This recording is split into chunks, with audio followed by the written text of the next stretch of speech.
So if I were the president, I'll fire Sammy Gyamfi right away, not even a second, because the evidence is clear. I don't need to go and do any investigation. Kennedy ohina Agyapong ese obekasa efe Sammy Gyamfi ni Agradaa nsensem na ese na nkamanfo nyina twen se Mahama ebe saki Sammy Gyamfi Mahama ntimi ansa kene no so de nbo na kire no Kerja boss de be ba ma ade Mahama de one try de senko no pan de ye Mahama de a anka that day na video ne fly on the internet and ga Sammy Gyamfi ekotena fie ko yi na die that day na nsem de Kennedy Agyapong pa edibi abetum from ma hi Penyah block media mess was any day over like video no that room over subscribe button over click notification and conflicts update na be chere wa dwen mama e wo comments e chimazo baswa na chi mo nyaso enya bi ahye edenya nwade a eda media no so a say e trend can say the most Sammy Gyamfi ni Agradaa what I say omu trend pa this week in na started Saturday after that Friday na you know Saturday video pop on the internet omu trend ya free Saturday Sunday Monday Tuesday Wednesday Thursday Friday and Thursday e chance o go so I be in the trend what I say o go so Ebinet 20 by that's amount for we now even from the ruling party NDC criminal na anybody be highly disappointed in Sammy Gyamfi and Omokraka to be Mahama and Saki Sammy Gyamfi and my opposition party so ever back that agenda and nyina say Sammy Gyamfi ade awaye no wabu Mahama and Kasamra was share so no one is talking about say Sammy Gyamfi and the defense people were making is like has any state money being recorded as lost or is your money stolen? Is your a whole lot of defense, a whole lot of useless and baseless defense. Obiaga Sammy Gyamfi wieska, but Mahama na ne be share nebo. And the code of conduct for his all appointees. And the say to my appointees, if you were appointed by me, His Excellency John Mahama, to be part of this 9th government, then this is my code of conduct. Eschew opulence and ostentation. Eschew opulence, that is kokotia, kakabensem sebia, kakraba, ho opese obia nso omiwo sika ofie, money no be problem, man. What I say, that is opulence or ostentation. Akakabensem, where the no draw touch and pay back 10,000 cedis. Just say, what I say, triska or public, open obia nso ogoro, don nankasa ne, also system ne.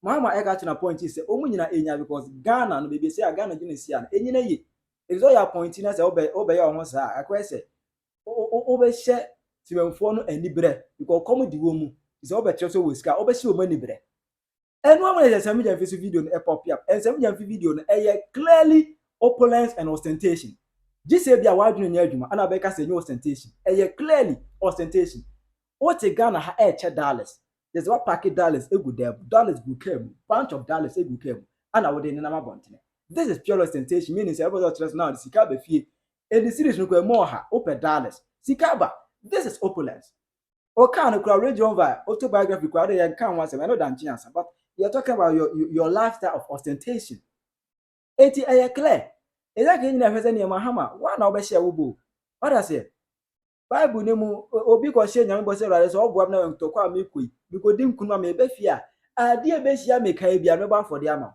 oba ne doba de behia no otimi de ne bo afode but Mahama esu be share bo code of conduct or the ba se oni break me sanction onu ane darling boy Sammy Gyamfi de behia de be wo so but Mahama eto fa ho e mo so de Sammy Gyamfi bo ne ache Sammy Gyamfi regarding a video that emerged of some interaction with Agradaa. You would recall that in the immediate aftermath of the emergence of the video, Mr. Sammy Gyamfi promptly issued an apology in which he expressed regrets over the matter and took on board public concerns raised overseeing.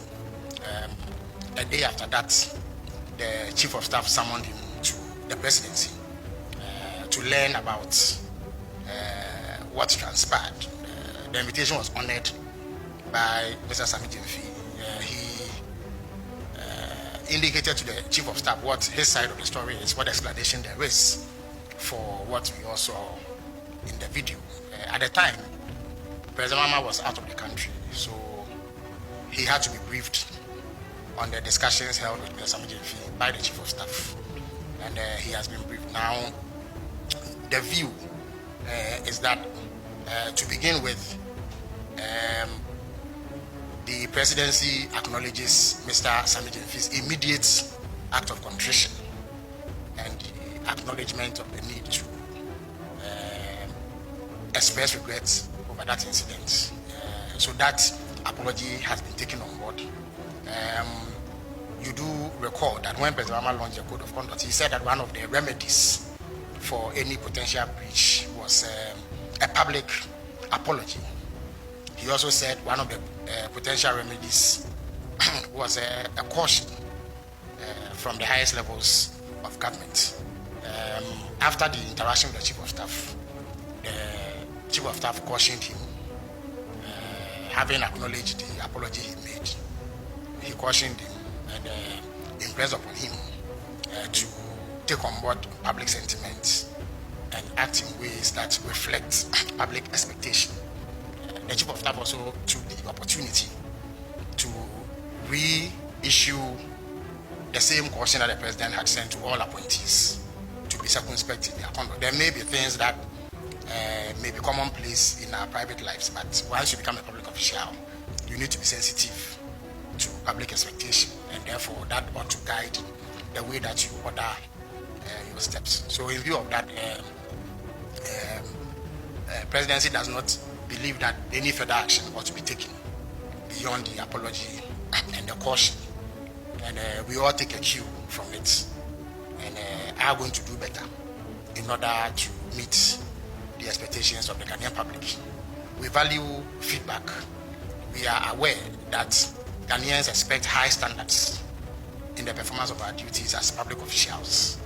We remain committed to meeting those high standards to ensure that we deliver the best of governance to our people who have been long suffering in the last few years under poor government to take further action beyond what has already been done. And Mr. Sammy Gyamfi has committed to ensuring that such an incident does not recur.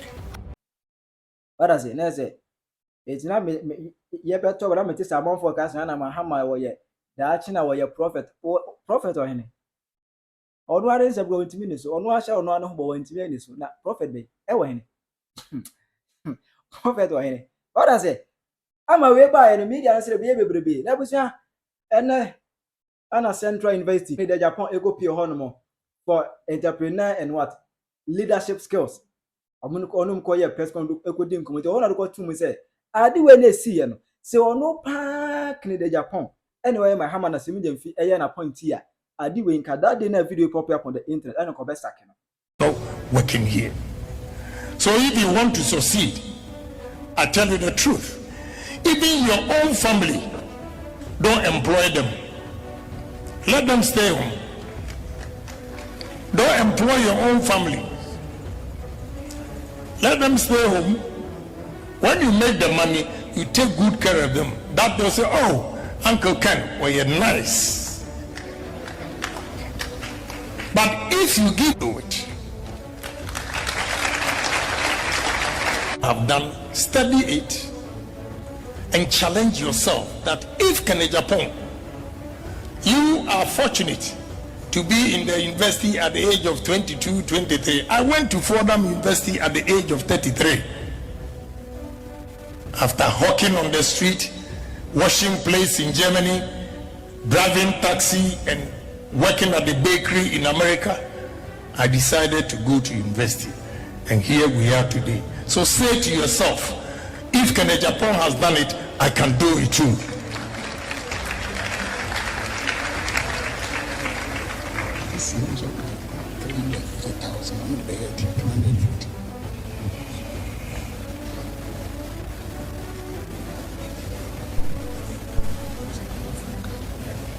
I said it's 350. Sorry, I said 350,000. I said 350. After the 7,000, I've added 350 today, this year. Now, let's talk about leadership. Enough of the entrepreneurs. Leadership. A young man looked at me the young man who was here reciting his poem looked at me and said, focus. It is one of the visions or qualities of leadership. The first one is vision. Again, you get it in entrepreneurship. Second is quality. Third, integrity. Fourth, foresight. Fifth, humility. Sixth, focus. And third, cooperation. Let's take it one by one. To be a leader, you need to have a vision. You need to have a dream.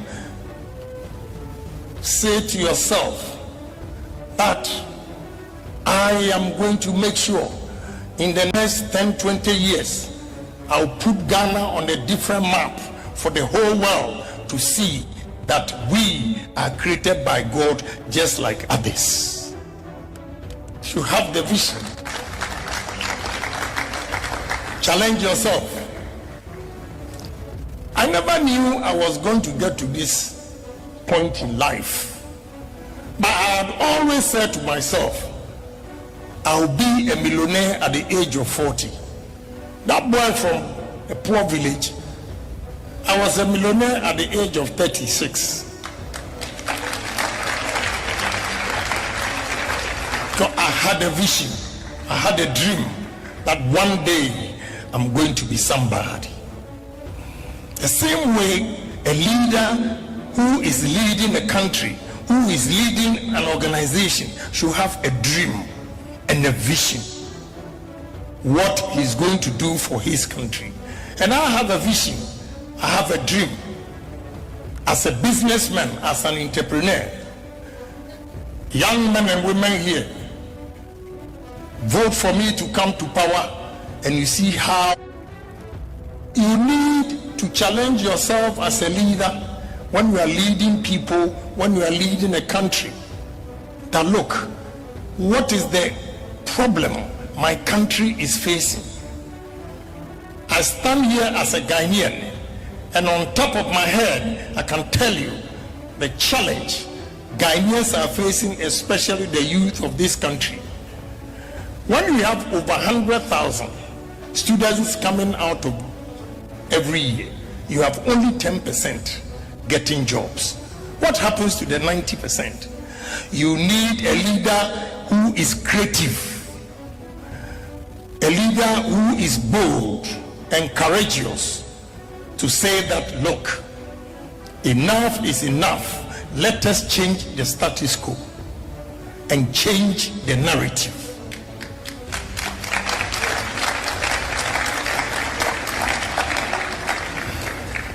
If we do that, Ghana will see the glory during the independence time again in this country. So we need to be courageous.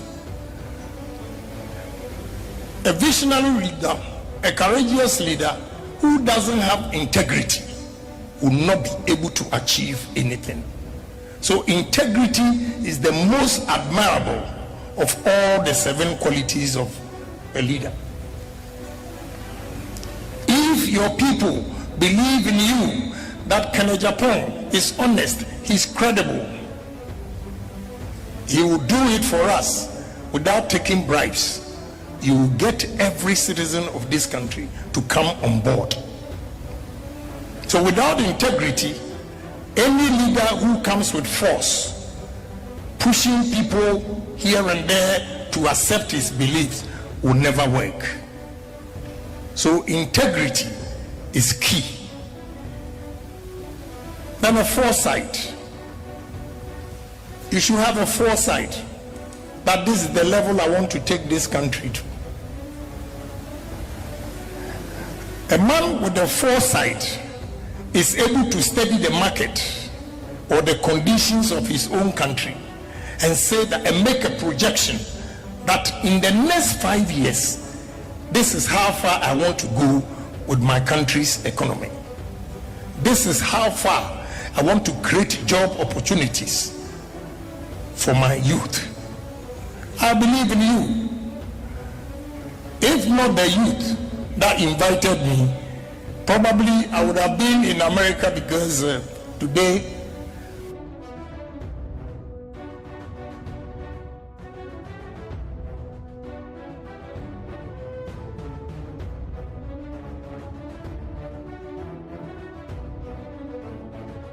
instruction.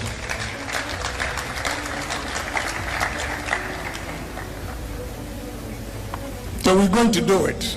The last one of the 7 is cooperation. The cooperation is when you bring everybody together and they help you to achieve it. What I always refer to the cooperation is what we call in economics, I have my former deputy finance minister here, the 80-20 rules. The 80-20 rules is simply put, 20% of your workers who believe in your ideologies and work with you can give 80% of the company's results. That is what we call 80-20. So we are going to use cooperation to bring everybody on board in terms of development. And we can do it. Let's say to ourselves that yes, we can. Yes, we can. That's the only way we can change this country. We need the cooperation of everybody. Move this country to a level where if 100,000 students come out of college, at least you have 80% of the 100,000 working.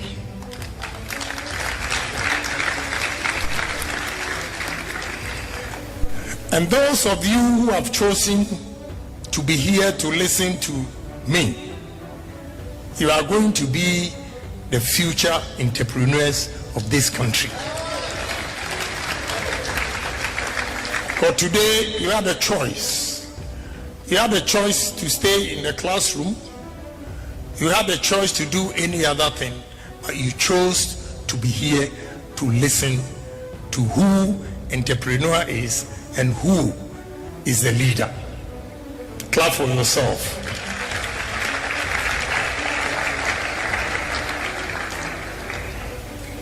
So this afternoon, what we have learned, most of them you don't get it in the classroom. It comes from personal experience. So I share this personal experience with you and give you confidence that each and every one here should take his destiny into his own hands and say that sky is the limit. Don't be complacent. Don't be a myopic thinker.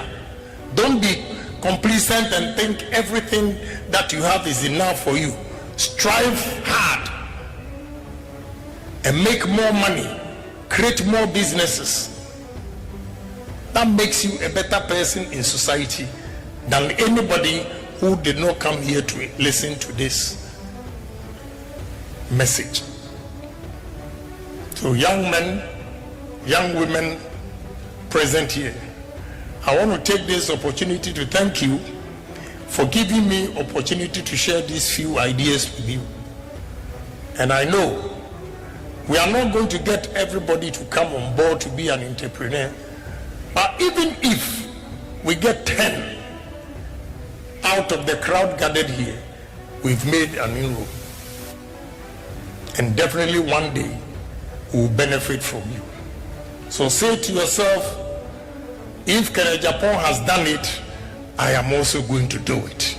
And I can do it even better than Agyapong. Thank you very much. You know, recently in the news, you hear Agradaa and Sammy Gyamfi.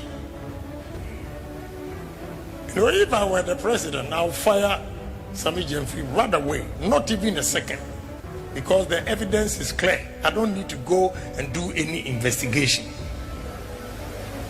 To serve as a deterrent. Young men and women complete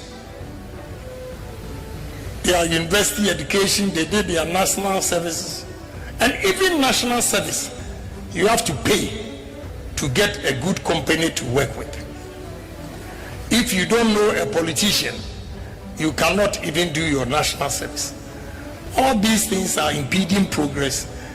And because of that, because of nepotism, we always employ square pegs in a round hole. So it's a canker that we need to solve or resolve. So I'm glad you brought it up. And you also question about business and politics. It is not very easy. In business, I would have gone far than where I am today if I'm not a politician. Why? Because I belong to one political party. If there's change of government, they attack your business. The new government attacks your business. Even your own government, a friends might look at your face and they don't like it and try to kill your business. But if you're a politician and you are not a businessman, it's different. You don't feel the pain. But if you're a businessman and you are still doing politics, it is not very easy.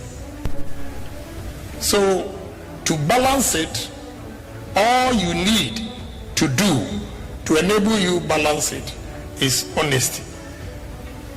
Don't compromise on your integrity. If you compromise on your integrity and do any fishy deals, any change of government, they will come after you and collapse your business. So if you want to do business and at the same time go into politics, you should know what is ahead of you. It's a high stake that you're going to take. Interest rates. First, to reduce interest rates, in this country, I have to tell you, I am not scared. I will tell you the truth because I'm a businessman. You don't need the government competing with entrepreneurs or businessmen in terms of borrowing. The government is borrowing from the banks. When we create businesses, the government will get taxes from workers, the businesses, they will pay their annual taxes and everything, the corporate taxes. When the government has enough money, it will bring the rates down because they will not be competing with private sector for loans to do other projects. So creating more employment and flooding the market with goods and services will also bring interest rates down. Today we are talking about dollar. I hear in the news all over. The economists will tell you if they are fair and they are not playing politics with it. It is not a magic from NDC government. It's not a magic from MPP government that is bringing the dollar down. It is Trump and his policies towards the rest of the world's economy that people are not demanding dollars as expected. So the dollars are sitting there. Now they are competing with China. So whatever they are saying, if Trump and the world come together again, you will see that our country did not put or implement any policies that will bring the dollar down. So whatever you are seeing here is temporal. I am telling you, it's temporal. It is not any economic gurus in this country that is causing the cedi to appreciate and the dollar to depreciate. It is the wealth market that they are not demanding the dollars as much as they used to. That is why there is no competition and supply of dollar is exceeding the demand. As simple as that. These are basic economics principles. So we have to be careful with what they are saying about interest rates and all those things.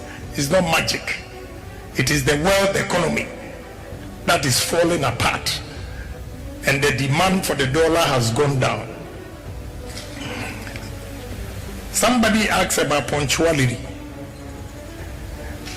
Punctuality, I talk about time, because if you become disciplined with your time, it affects everything that you do, even the decision that you take. So if they ask you to come at 7, somebody will tell you, I live at Okaishi and I'm working at, I have a company called Platinum. We do the plastics. I always take buses to Kaneshi, Ashama, Tema Central to pick the workers. With all this, some come and they are late, because coming to join the bus is not waiting for one person. So when you are late, it leaves you, and they come back giving excuses that I live at Kaneshi. When you were looking for a job, did you tell your boss that you live at Kaneshi and therefore you be coming to work very late? If you have told your boss that you be coming work to Your audio of mommy, comment section, Penyah Media.